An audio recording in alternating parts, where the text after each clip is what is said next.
തൃശൂരിലെ വോട്ട് ക്രമക്കേട് ആരോപണങ്ങളെ ചൊല്ലിയുള്ള വിവാദം ബി.ജെ.പി. മുൻ സംസ്ഥാന അധ്യക്ഷൻ കെ. സുരേന്ദ്രന്റെ പ്രസ്താവനയിലൂടെ രാഷ്ട്രീയ വേദിയിൽ പുതിയൊരു തലത്തിലേക്ക് എത്തിയിരിക്കുകയാണ്.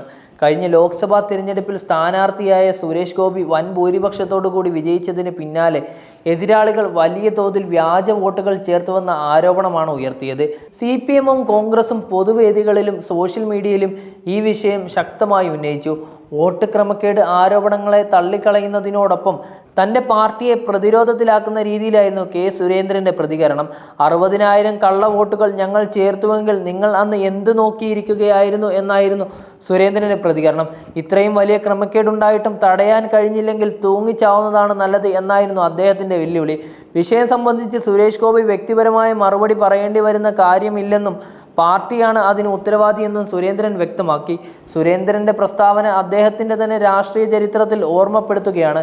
2016 മഞ്ചേശ്വരം നിയമസഭാ തിരഞ്ഞെടുപ്പിൽ കള്ളവോട്ടുകൾ നടന്നുവെന്ന് ആരോപിച്ച് പ്രതിഷേധം നടത്തിയിരുന്നത് കെ. സുരേന്ദ്രൻ തന്നെയായിരുന്നു. അന്ന് അദ്ദേഹം വലിയ പ്രതിഷേധങ്ങളോടെയാണ് രംഗത്ത് വന്നത്. കേസ് വരെ രജിസ്റ്റർ ചെയ്തിരുന്നു. എന്നാൽ പിന്നീട് കേസ് പിൻവലിച്ച് മൗനം പാലിച്ചതോടെ അദ്ദേഹത്തിന്റെ ആരോപണങ്ങളെ രാഷ്ട്രീയ നേട്ടത്തിനായുള്ള താൽക്കാലിക ആയുധം മാത്രമായിരുന്നുവെന്ന വിമർശനം ഉയർന്നു.